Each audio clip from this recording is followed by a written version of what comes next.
I'd just like to take the opportunity to welcome everyone to the European Teams User Group for June 2020. The session will be hosted by myself, Adam Deltinger, and Vesa Nopenen today.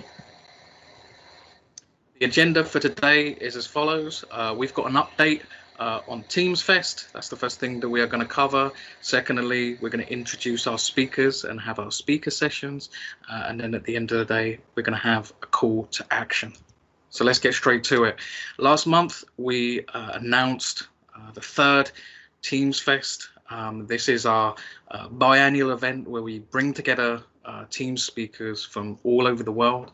That is going to take place on the 7th of October 2020, and again is going to be sponsored by Microsoft Teams and the Microsoft Tech community.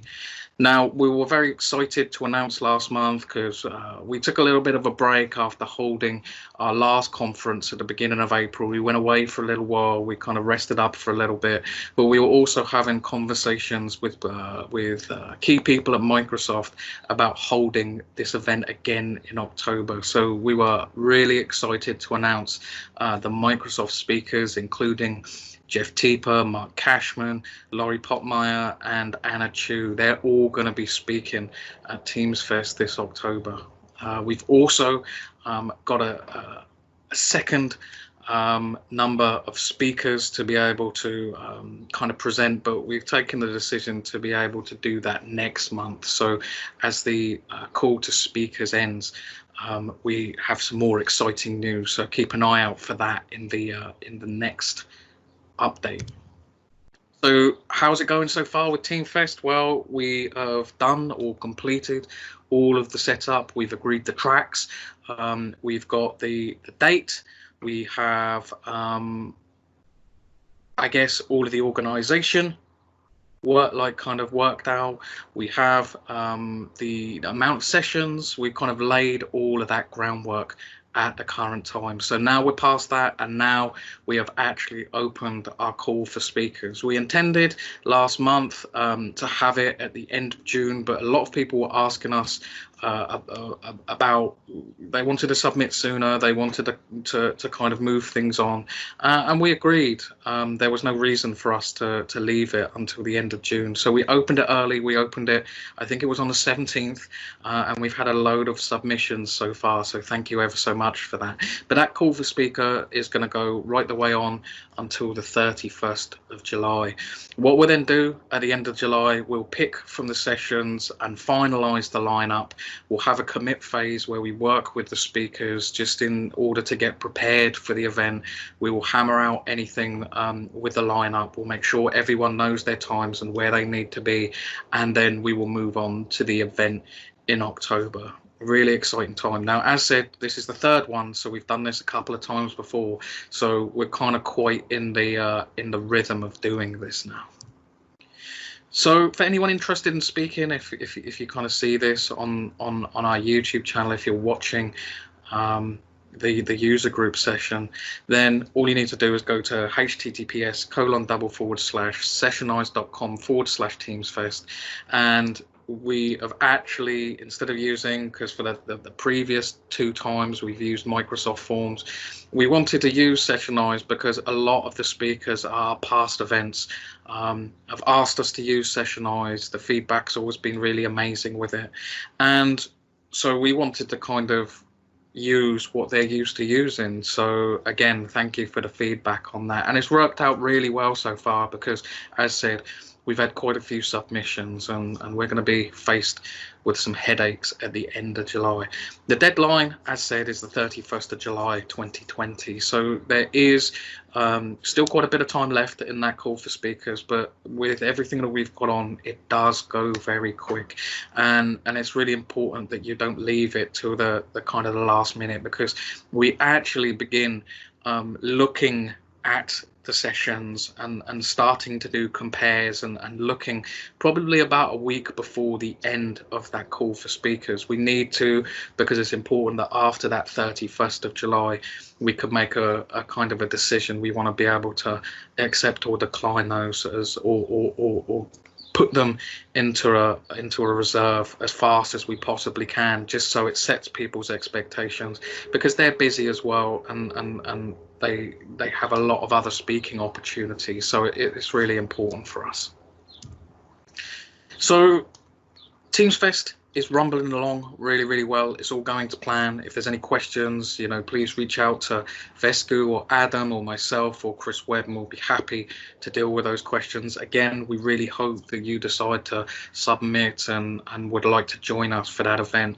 As we saw in the last session, there was about 700 people that came to the sessions, and many more have been watching online and on demand, and we really hope to exceed that number in October. So it's a fantastic opportunity. It's 100% free, 100% community based. We are always looking to democratize our team's information. Now, enough about TeamsFest, and on to the speakers. We get back to our usual format today. So our speakers is Matti from Finland. He works for Innofactor as a modern workplace architect. Matti has been here in the European Teams user group before last year. So we're really delighted to have him back again. And he's going to be talking about Dynamics 365 tab integration to Microsoft Teams. And then secondly, after Matti today, we have a Paul from the UK. So Paul Dredge, he's a senior consultant at Hable here in the UK. I've recently got to know Paul, and I'm really excited about all the things he has to be able to bring to this group. He's got a lot of experience, and we really look forward to having him today and to having him back in the future. And his session is going to be on the new world of work with Microsoft Teams. So this is two very experienced speakers today. I'm always delighted when we have speakers that have been part of the community for such a long time. So I'm going to stop here because I've probably said everything I need to say today, and I'm going to pass you over to Matti. All right, thank you, Chris. You can still hear me, yeah, right? Perfect. Yes, I will just take over.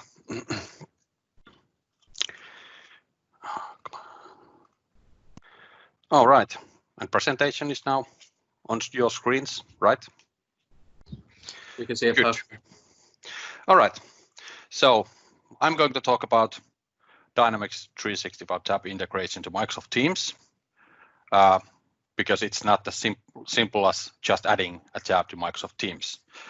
And there is actually a link to my blog post in the bottom. So I have written a blog about a couple of months ago about this topic, so you can check out the steps, and also there is a link to my example Power Automate flow to try it out. Oop. Come on, change the slide. Yeah, so my name is Matti Paukkonen.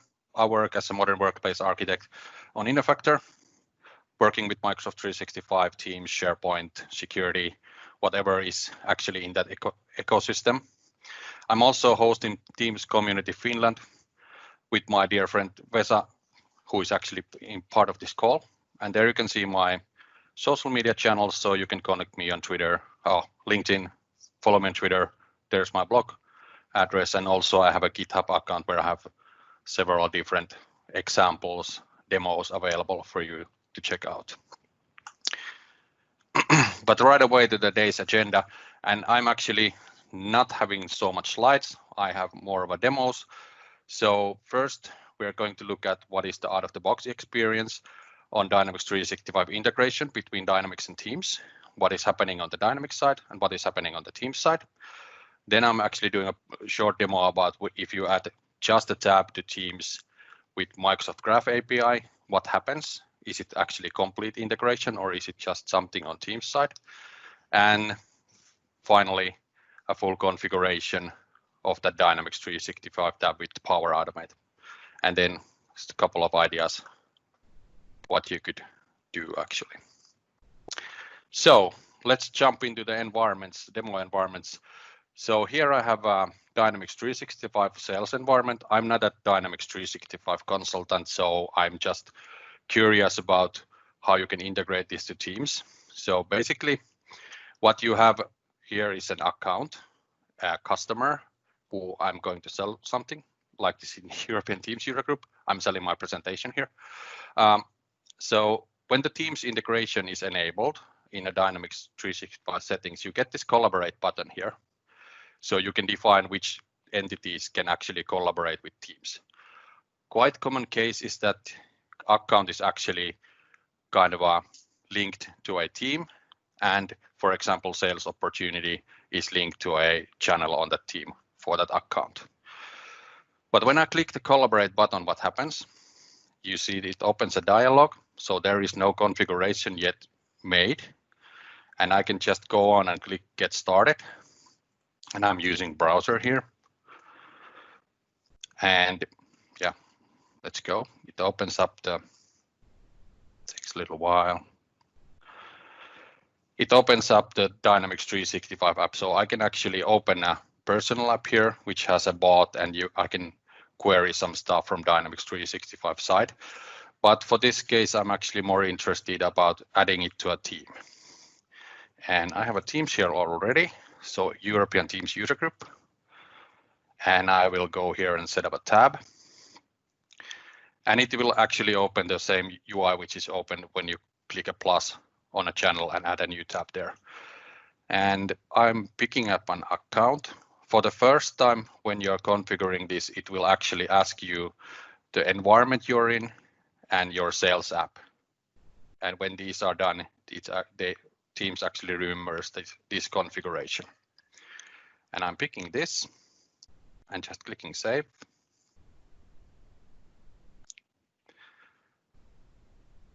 And now you can see this record is actually connected to Dynamics 365. So I can see the same view actually here on a Teams tab, which I'm seeing in Dynamics 365.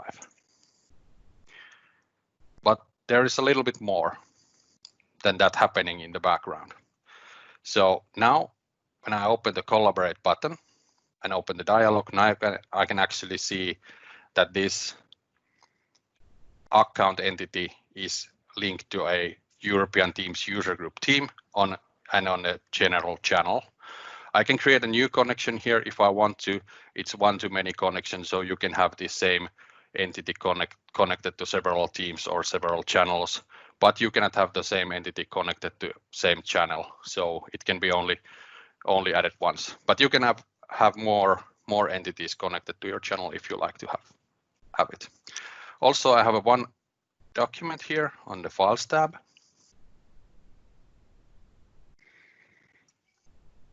I have an account plan here.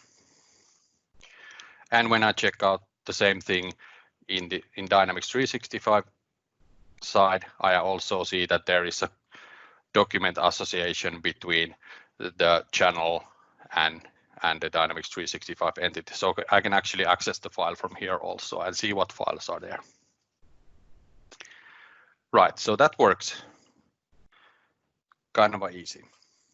Let's do a first flow demo. So I have a simple flow here, which actually just adds a tab to a channel. And what you need to do when you're adding a tab with your own code or flow, so you need to build up a couple of URLs. So I have the environment as a variable here. I'm using it later. So it's this part of the URL which is found here. That's where I find it. I don't know, you can find it probably somewhere else more easier, but this is at least the one place you can find it. Also the sales app ID, I also found it from the URL. Then the entity type, in this case, it's account. So I'm linking an account and an entity ID, which is now entity ID for this Teams Community Finland account. So I'm linking that as a tab to a different team. And also I have a team ID here, a channel ID here already for this demo. And the two URLs you need to build the content URL for the tab. So this is actually as a template where you need to add your environment in a correct place in the URL, your sales app ID after the app ID attribute, entity type after the ETN, and entity ID after the ID. And this creates a content URL for you, and the web URL is kind of a same thing. One thing to remember, of course, is that you need to add the Dynamics app to your team. So if the Dynamics app is not added, you cannot add it, or the tab creation will fail. So it's just calling that Teams ID installed apps graph API endpoint and just posting in your Teams app there. And this is the Dynamics app ID. You can find it on the store if you like. And then I'm adding a tab to a channel. So on this call, just having content URL, website URL as a configuration. Remove URL is the same for all of these entities. And then binding of the Teams app. And now I'm actually just running this. You see my test succeeded in the afternoon. Hopefully it does now. Okay, that failed, but no worries. I actually configured it. If it fails, the Dynamics app is actually added, so it just creates a tab anyway. Okay. Come on. Okay, I already had one here, but now I have a second tab which is added via Graph API, so I didn't do anything else, that just added this tab here. So I can see everything is working on this side. But when I go to Teams Community Finland account here, which is now linked to this team and this channel, when I go here and click the collaborate button, there is nothing here. Also, if I click the files, let's hope that it didn't do anything. Yes, there's nothing here either. So my earlier demos didn't actually configure this either. So something must be wrong. And one thing to figure out is that I have a new channel here like this. I will open my browser developer tools to a background and just add a new tab. I take the Dynamics 365 and pick up presentation opportunity. Oh, okay, so I will add that one. That doesn't matter. And when I click, when I click save, I can see that there is a call made to Dynamics 365. So here, there is a post bin tasks call made to Dynamics 365, which I can actually discover from the URL. So there is a Teams tab service endpoint for that. And if I scroll lower, what is the payload? There is this thing called CRM Teams collab entity. And as you can see, there is a lot of kind of familiar stuff going, like channel folder relative URL, channel ID, channel name, channel type, group ID, team ID, everything. So this stuff is going actually to the CDS, which is really in the backend of the Dynamics 365 and also backend on the Power Platform. So let's go look at that then next. So I'm going to the Power Apps portal. I'm here. I'm picking up data and entities. When you have Dynamics 365 configured in this environment and Teams integration enabled, you actually see the, I will scroll just down. See here, there is a entity called Microsoft Teams collaboration entity. And as you can see the fields here, so it contains these kind of fields which were actually on that call. And if I check the data, I already see that there is collaboration team name and channel name for European Teams user group and European Teams user group and presentation channel are already there. And I will just check, and there is no Teams Community Finland yet here. And the data actually is looking like this. I've just exported it to Excel to just show that there is some live data already available. So all those IDs between Dynamics and Teams are going into these entities, and they are actually linking them together. And when I go to the European Teams user group now, I just need to hit refresh.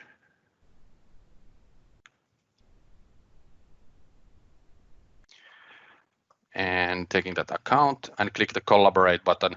Now I added the same account to different channels, so I can see the both channel configurations here. So it's now configured into 2 channels. Okay, so what is then required to actually make this integration work? I have a second flow here, which actually does it. So it's adding a Dynamics 365 tab to Teams channel, and it has succeeded today. So hopefully we don't have any demo effects. I just want to sell us something to Vesku, so I will create a new account for that and save it. And now the Power Automate should actually kick in. Yes, it does.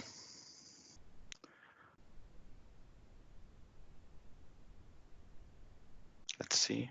It takes some time because it's holding in the background, but I think it will take half a minute top.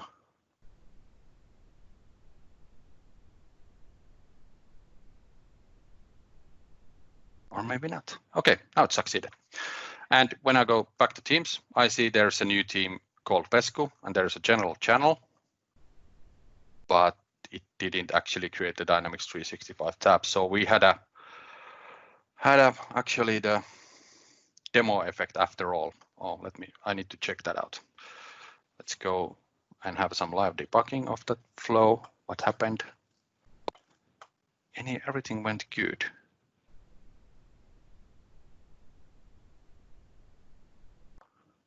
Totally weird. Let's refresh.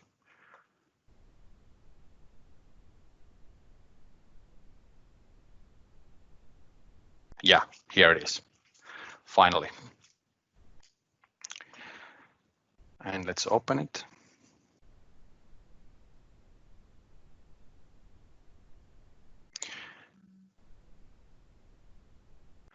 And now, as you see, now I'm connected to account called Vesku, and I will just refresh this one on the Dynamics side to get everything done.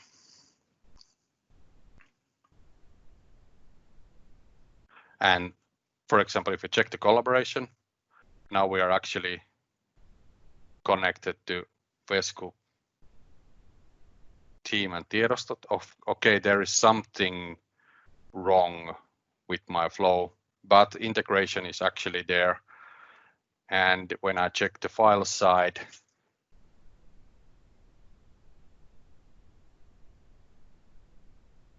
yeah, we can see that there is it's now, well, it created in Finnish, so the document library name is actually tiedostot. It's not documents, so, but it's there. But what the flow actually does, I will go to the edit mode actually to explain it better. So first, it actually just triggers when new account is created to my Dynamics 365 environment. Same attributes here, all the variables, same URLs are generated as before. Then I'm getting the user, the owner of that account. So by default, it's me. And then I'm creating a team.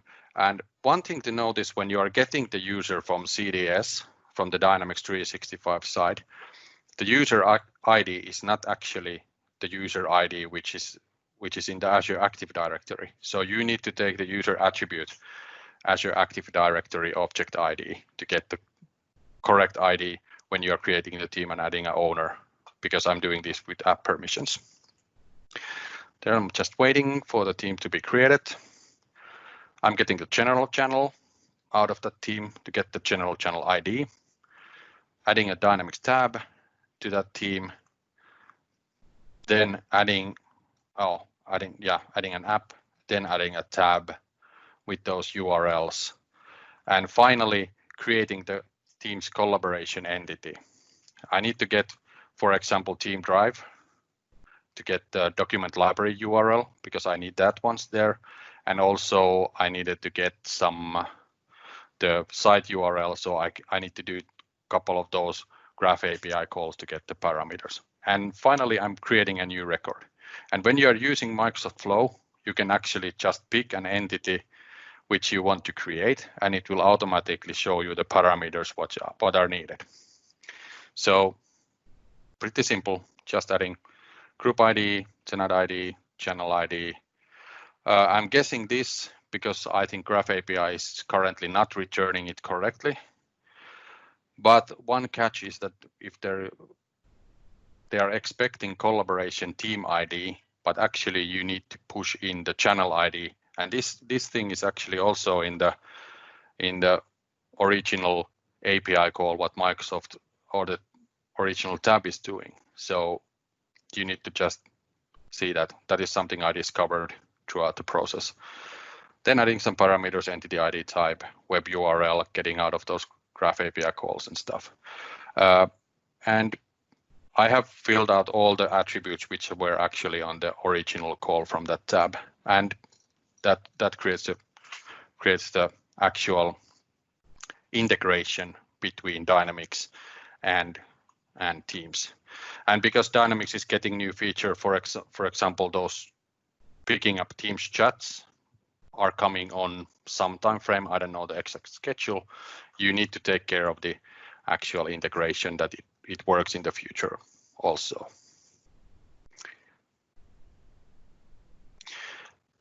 And when we are going to see the CDS side yet still and refresh the data from the CDS side, we can see that there is a Vesku actual entity generated. I think I had something wrong with my folder URL, so something went wrong there. So that's why this is not actually Tiedostot. It's not a general channel, but it has something to do with localization of those libraries, I think.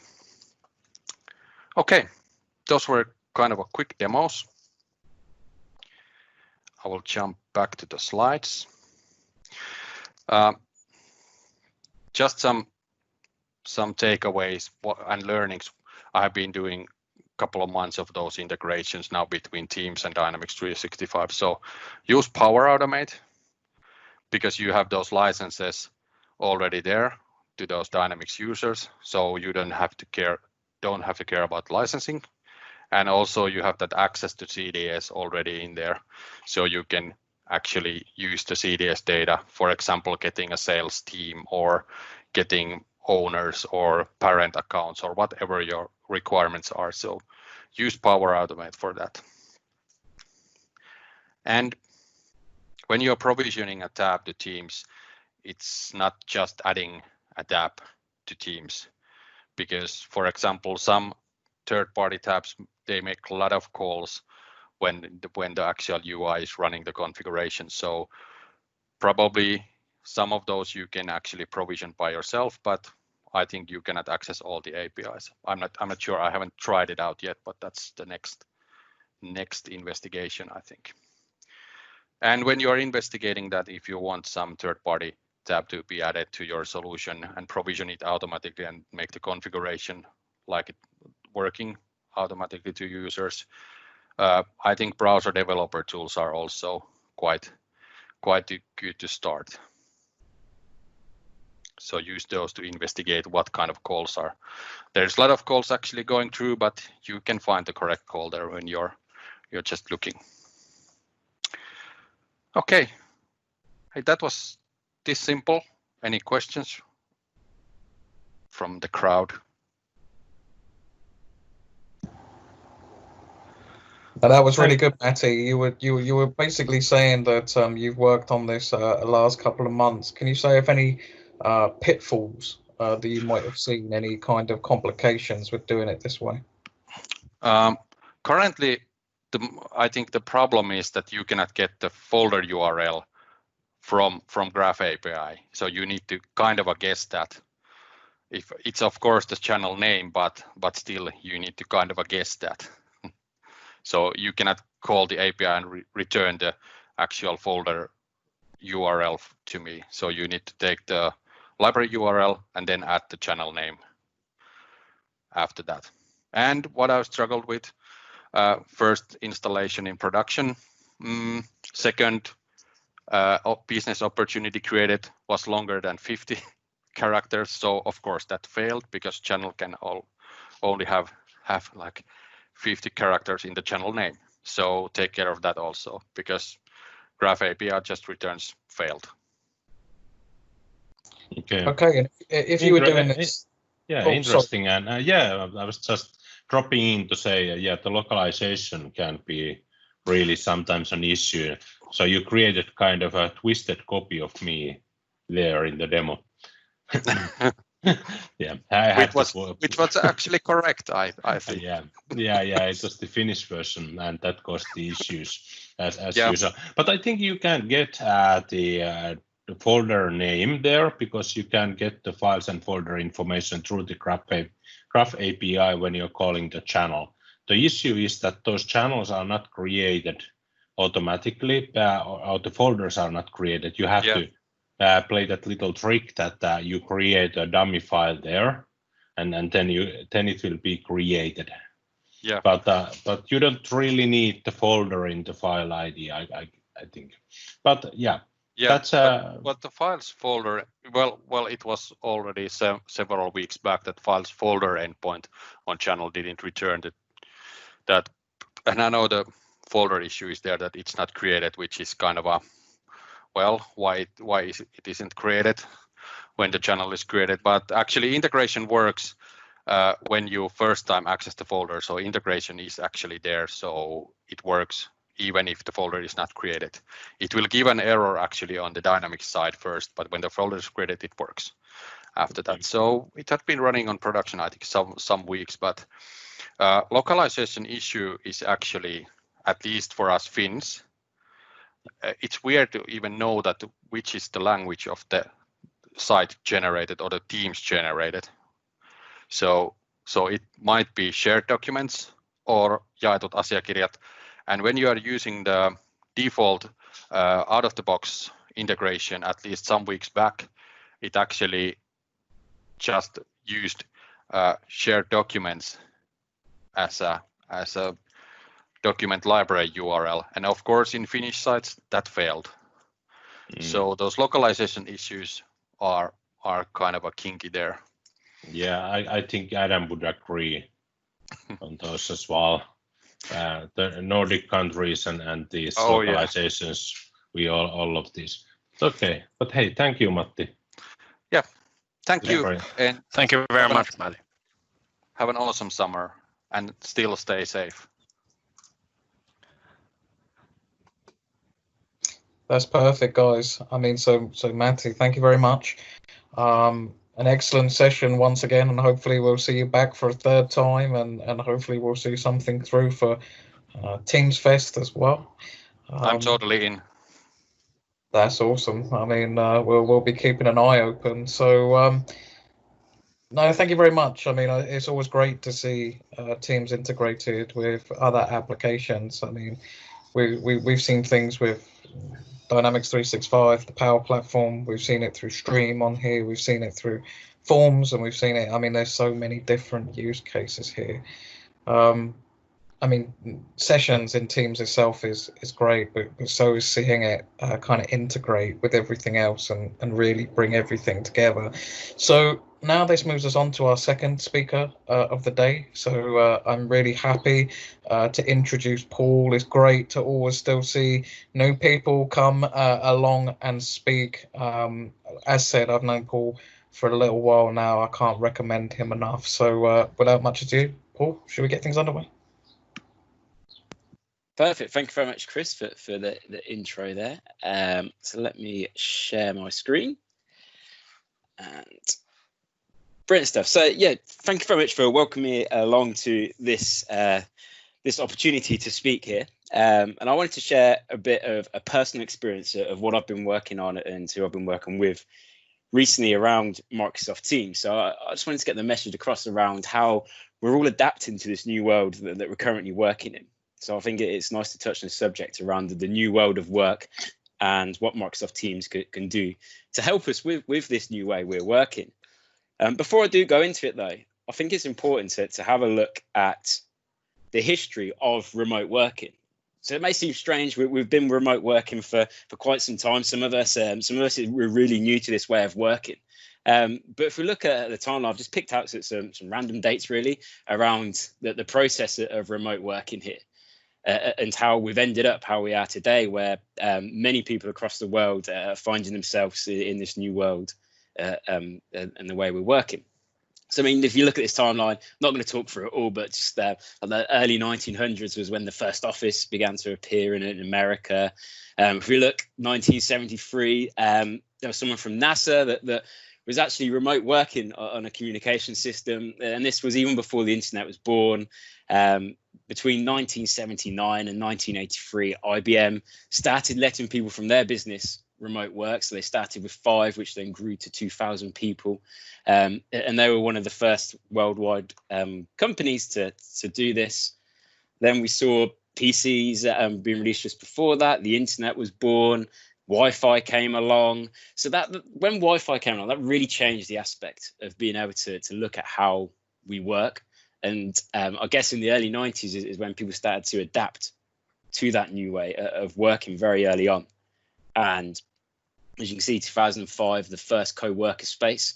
It would be strange to be without co-worker spaces. I don't know how many people out there who may be watching this either on YouTube or on this session now, that if you're like me, you find yourself working in a co-worker space very often. And it would be very strange if those spaces weren't around. And if you look, they've only been around really since 2005. And then we find ourselves today in this pandemic of COVID-19, where it's forced everyone across the world, like I said, to adapt to this new way of how we're all working. So I just wanted to show you this history timeline really, from going from the first office to being created over 100 years ago to today and the way we're working now. Just so you could see the vision of the journey that it's taken to get us here today.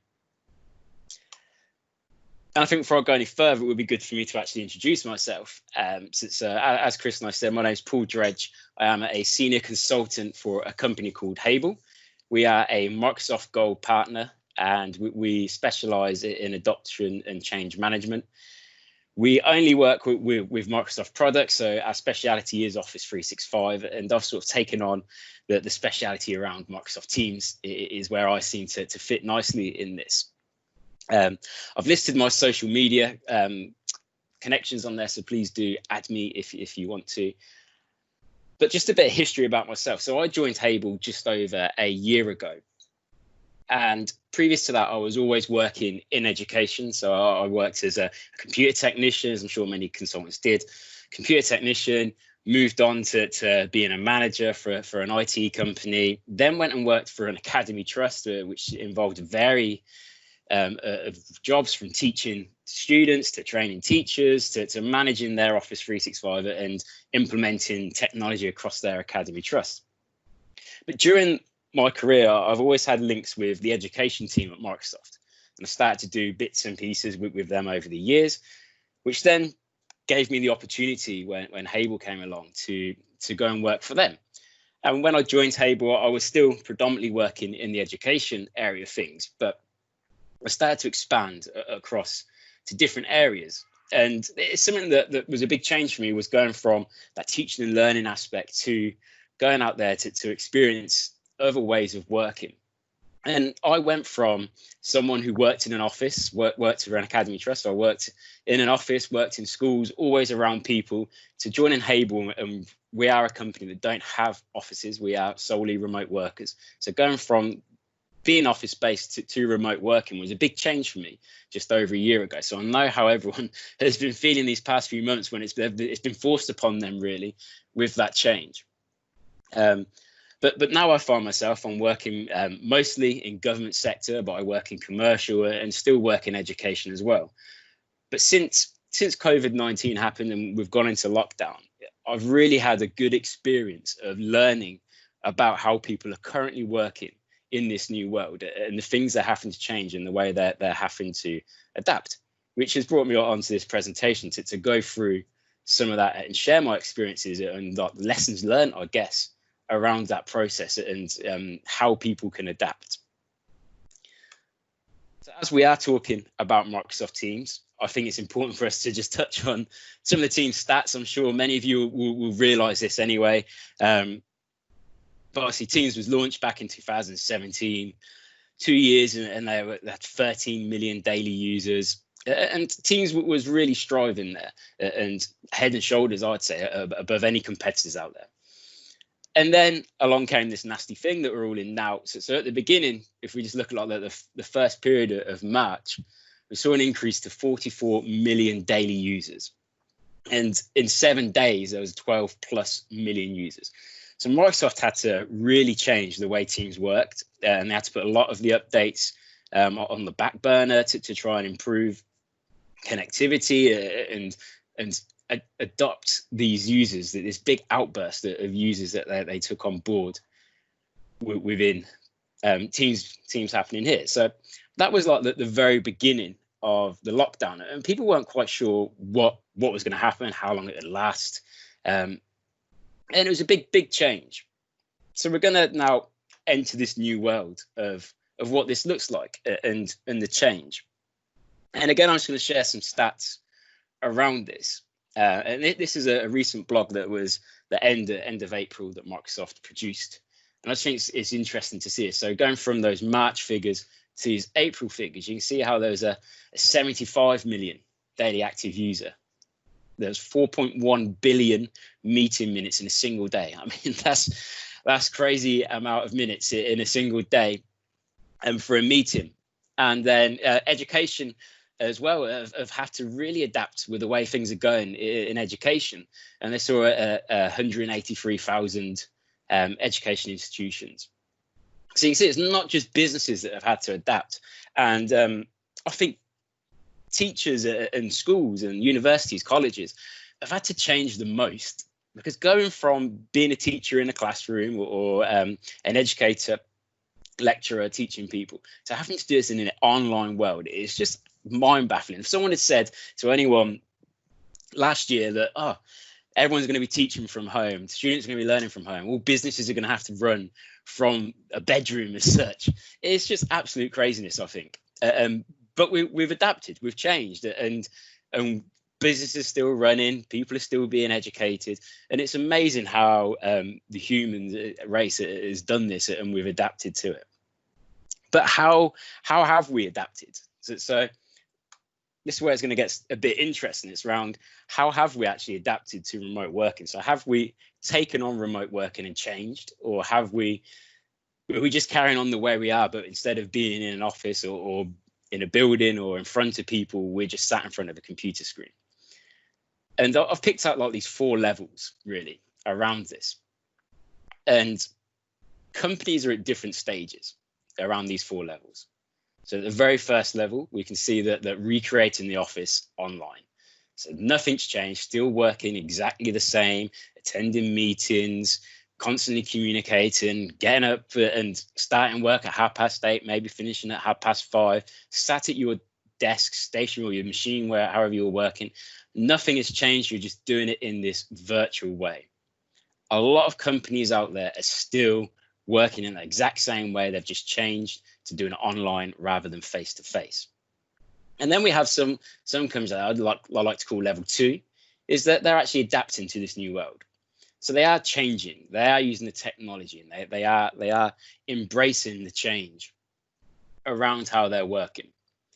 But again, they're not quite there. That maybe they're sharing documents and collaborating in real time, but they're not quite there yet with the new world. But they're adapting. Then we have asynchronous working. So these are people that are letting their employees or people who are working that aren't working 9 to 5. They aren't stationary at their desk. They're getting the work done. They're trusted to do the work, but they adapt to their hours, how they want to work. And that's really important with home working, because we've got families, we've got a life.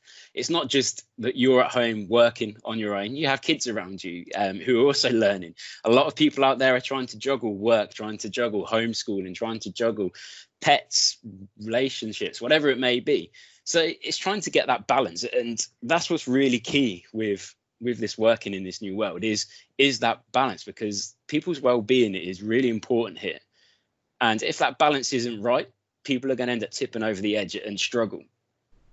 So it's giving people the freedom to be able to do that asynchronous working. I myself, I have 2 children, and I do find myself at periods of day where I am having to check on them. I am having to sit down with them and do work and help them while still doing my daily job. And it's hard, and I'm sure many other people are out there across the world are doing the exact same thing, but we're adapting at how we do it.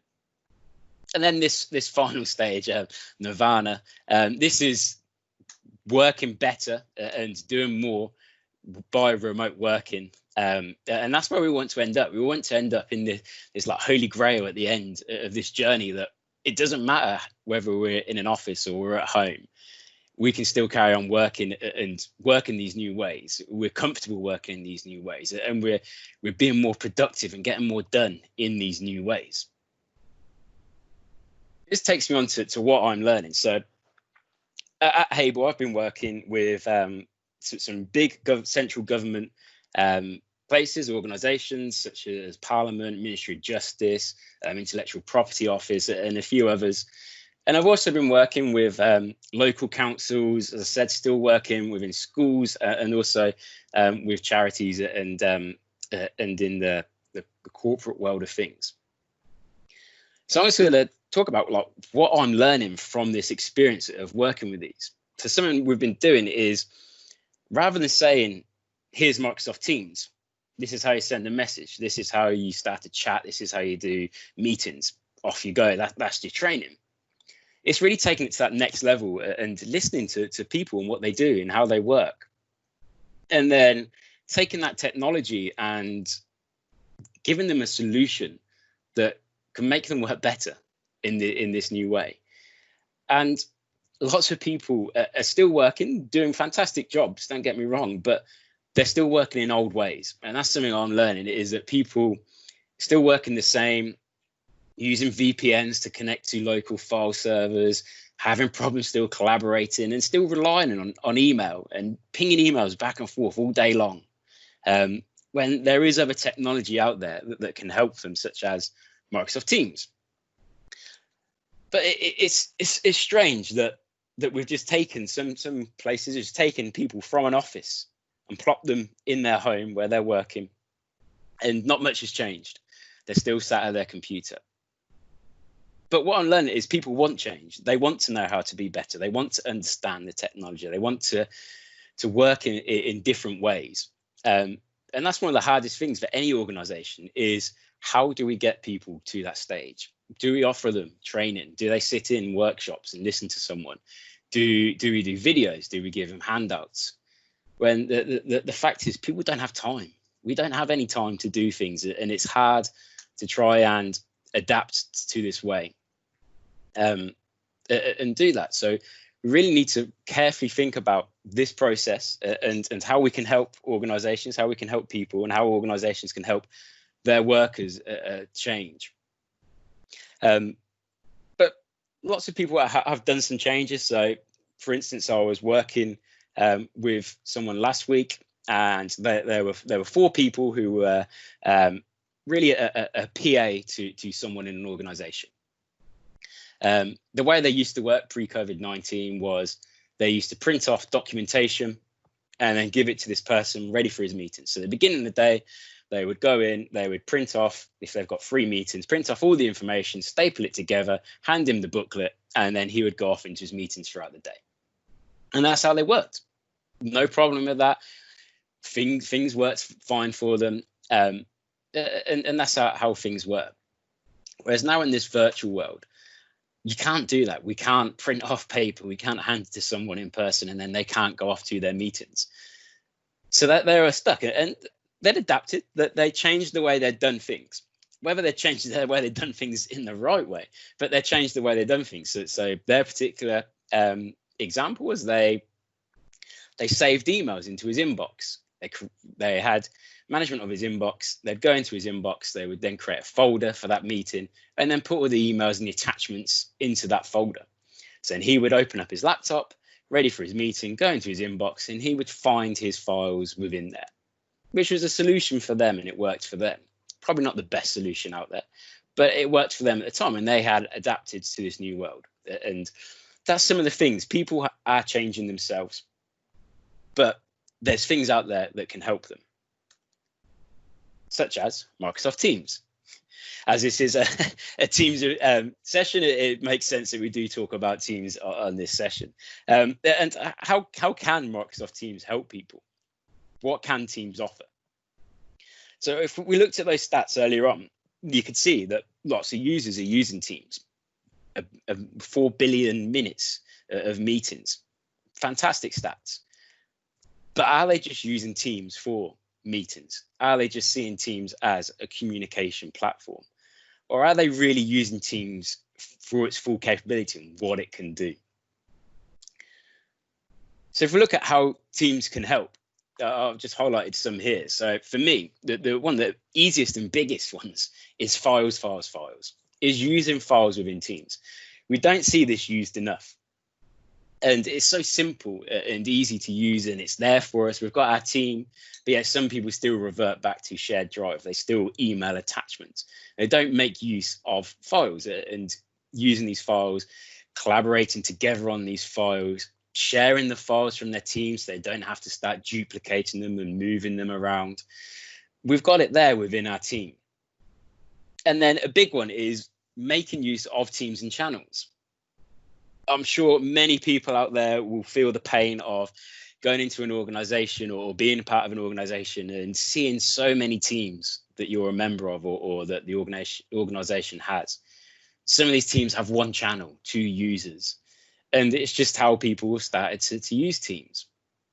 When really we need to make sure you're using Teams effectively and giving people the knowledge of, should it be a team? Should it be a channel? That's the first thing I say to anyone when I do any Teams training around teams and channels is, before you create a team, before you create a channel, ask yourself, should it be a team? Should it be a channel? Do I need a single level of communication? Do I need to split this channel? Would it be easier if I split this channel out into different areas? And that's one of the big questions, because that's going to save so much navigation and time if they're not sprawling across 10 different teams when the information could be in one team, or even if they are using Teams for project bases and such, that they're not misusing the channel when things get lost in the channel, they're using a team with multiple channels. So again, it's educating people on teams and channels. And then tabs. I think tabs is one of the most underrated things within Teams. So many people use Teams and use it well, suits them. Like I said, maybe they're just using it for meetings, but we get to the next stage where people are actually working with files, that they are using teams and channels, effectively communicating, collaborating. But then don't use any tabs. I think tabs is a fantastic way to display information for bookmarking items, pinning items. You can bring in tabs from other areas such as Planner. Planner is such an amazing tool for organizations, especially now when they're trying to plan things and keep track of tasks and what people are doing, where they're at with things, updating each other. Add a Planner as a tab in a team. It's going to change the way your team works. Link in external sites. One of the things we've seen as well is organizations that are using SharePoint, but then have adopted to using Teams for communication. It's linking in those existing SharePoint document libraries into Teams, whether you do it as cloud storage in the files area, or you link in tabs through the website link or through the SharePoint link and link directly to those folders or document libraries.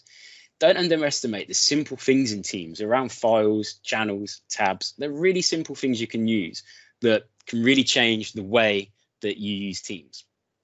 And then we go on. I'm just going to skip the box one. I'm just going to talk about meeting experience. And this is a huge one as well. So we've seen that 4.1 billion people meeting minutes in a single day. But I bet a lot of those meetings aren't utilizing that full meeting experience. So of the way I like to separate is pre-meeting, during meeting, after meeting, so post-meeting. The pre-meeting, when you set that meeting up, make use of the chat, make use of the files area. Share your agenda, share your documents you're going to use. Pre-meeting, don't send emails and then bombard people with needless communication in emails. Use that chat functionality. And during the meeting, again, the meeting experience within Teams is fantastic. How you can raise hands, you can write meeting notes, you can attach documents while you're in the meeting, use the chat, raise actions in there. And then post-meeting, still using that chat and carrying on the flow of that meeting after the meeting has happened. Again, linking in documents if you need to, meeting minutes, and it just takes away any need for these emails that bombard you with a meeting because it's all within this one space. You know, oh, there's that meeting I attended yesterday. Every piece of information, the pre, during, and post is in that chat. I can access it easily there.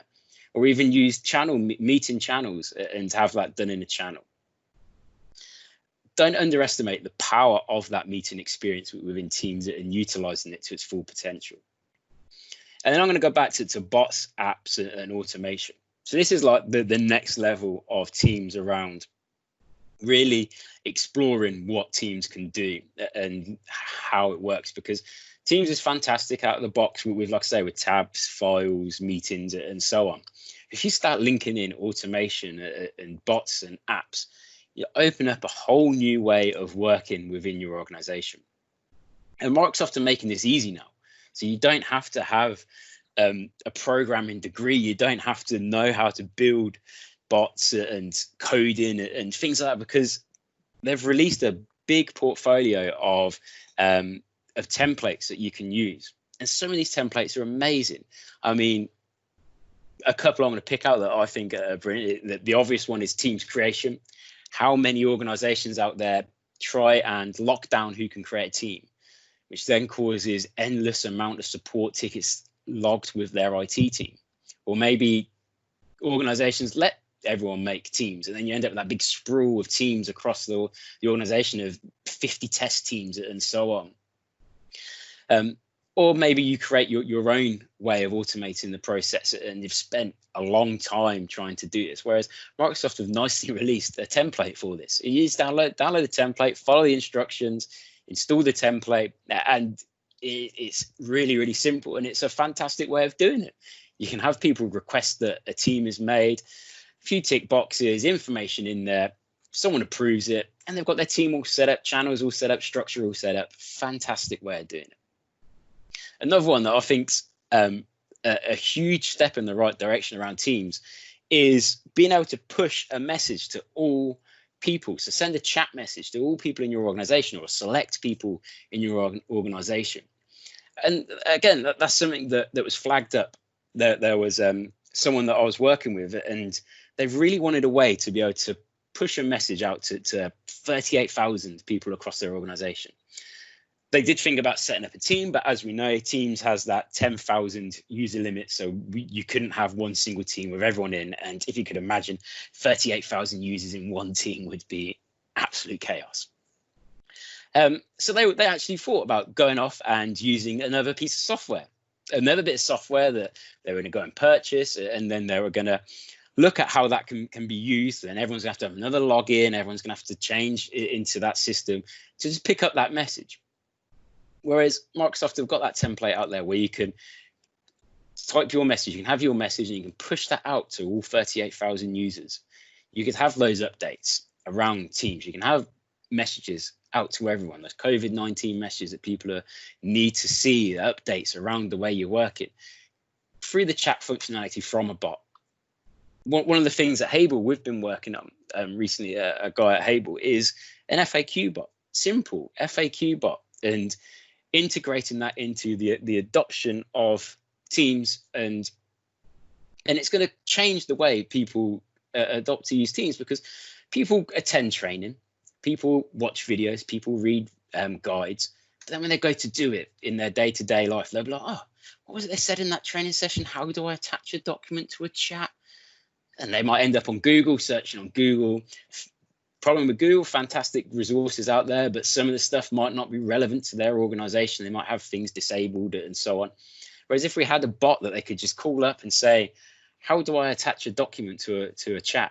Bot comes back, here's a guide on how to do it, here's an explanation, here's a video, whatever it may be, pushes that back to the user. And that adoption rate is sky high, because people have that instant, straight away response without someone having to respond to them and take time out to explain it. And then the final one, which is, if you know anything about Microsoft, is their buzzword, is Teams as a platform. And I think a lot of these things I've just explained is explaining that Teams as a platform. And I think utilizing Teams as that hub, that one-stop shop, really does become a great way to work. And that's something that I'm relaying back to you. Teams can become that application that you open up first thing. You don't go open your Outlook. You open Teams up. You have your chat. You have your meeting, your agendas for the day. You have where you work with your colleagues, calendar access. And then within your teams, you've got all this extra functionality that if you build your team around, you can link in Power Apps, you can link in, like I said, websites, tabs within there, bots, so on. And teams can become like this one-stop place.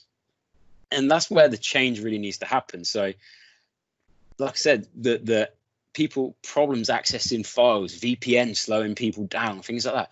Teams resolves all that. Whether you use Teams natively with the files area or you link in your SharePoint site if you want more structure and permissions around it, Teams can become that place. And I think this is what people need to realize. It's not that one fits all solution with Teams, because it's not here's Teams, this is how you need to use it. And this is one of the big advantages I like is here's Teams, how would you like to use it? What do you want to achieve? How would you want to achieve it? Because Teams can help you achieve that. And I think that's something that a lot of people are missing, is that Teams doesn't out the box. It's not, like I say, it's not there you go, off you go, you've got to use it. It's really use it for what you want to use it for. And let's have a look at how it can help you. It's not here to be a hindrance, it's here to help you. And that's something that I've been relaying back and investigating and how people work. And every time it's the same things that come up from these how you work workshops, and they're pinging up and it's like, well, that's the same problem that team had yesterday, or I've experienced that last week with that team. And everyone is facing these same problems, and Teams can change that with the way you can use it. I do know I've talked for pretty much the half an hour slot, so I will see if anyone does have any questions at all, who's on here.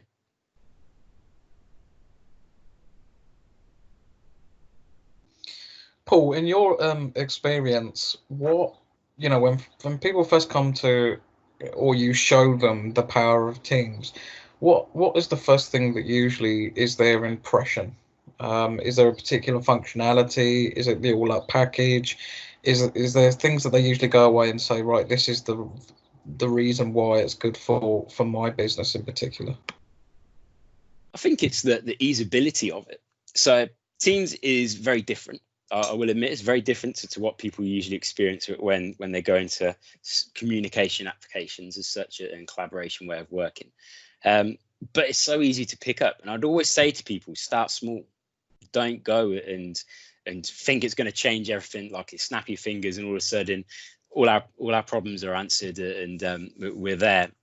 It starts small. And I think that's the big thing. It's giving people the knowledge of what they should use it for and helping them along that journey with start small. So, for instance, one of the big things with remote working is around people not seeing each other. Huge. So if you're used to working in an office or with people, and then we've gone into this way of sitting at home day in, day out, you're missing that quick chat over a coffee, bumping into each other at the say photocopier as such, a printer. And you miss that aspect. And that's something that everyone is missing from this working from home. So if people really want to get the use of Teams, I think start small and start in your team area, create social areas to communicate, have social meetings every week, weekly catch-up meetings around non-work related instances. And for an organization, it is those things it becomes, like I said, this hub that they can go to and use to work in that one space. It's not, we've got this application for communicating, we've got this application for working, we've got this application to look at this information. Now I've got to go over here and got to speak to this person through this way. It just brings in this one place that you can work in. That sounds absolutely awesome. Now, just on a kind of follow-up point on that, do you think that it's right, and I'd like to hear everyone's, I guess, opinion on this. It seems that in things that I see on social media, Microsoft have made quite a bit about having kind of almost like social teams. just completely non-work related, as it were, whether to have a kind of social catch up, or I guess have drinks, or what do you guys think about that? I'll go first. I think that's a brilliant use, obviously used properly and not as a distraction. So as I said, like having that coffee morning catch up, obviously not taking a lot of the time up, but maybe 15 minutes, half hour once a week, where you can have that catch up. If people are new to Teams, I'd always say set up a channel that you do have for non-work related communication.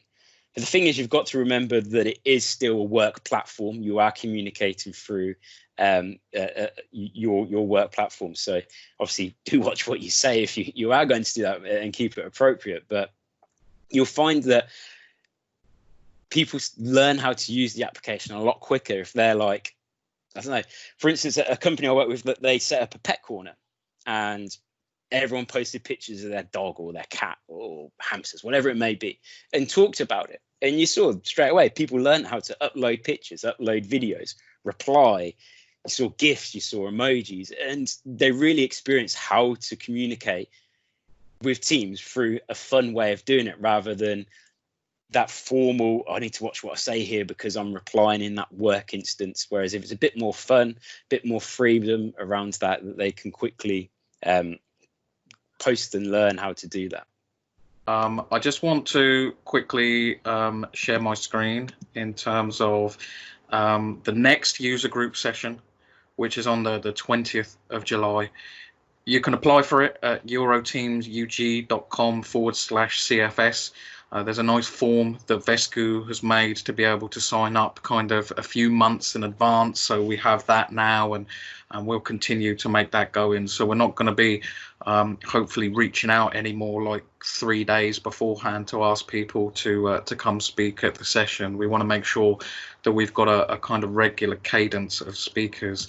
And then finally, to move back to that point in terms that TeamsFest is on the 7th of October 2020. You can apply today at sessionize.com/TeamsFest. This is sponsored by Microsoft Teams and the Microsoft Tech community. All in all, we'll have somewhere between 50 and 60 speakers over the course of a day. We'll be going from around about 8 o'clock in the morning CEST right the way through till 5 or 6 o'clock. We've already had some big name submissions. You've seen who we've got from Microsoft already. Our whole point of TeamsFest is to be, I guess, the best pound for pound Microsoft Teams community event in the world, and I think people are going to be pretty blown away with what we've got lined up and the caliber of the speakers this time around. So we don't ever want to forget our kind of community roots. This is still 100% community, is 100% free, and as always, our intent is to democratize that information and give people a great day to come to, especially if they can't afford to get to a big conference. We want to bring it to them.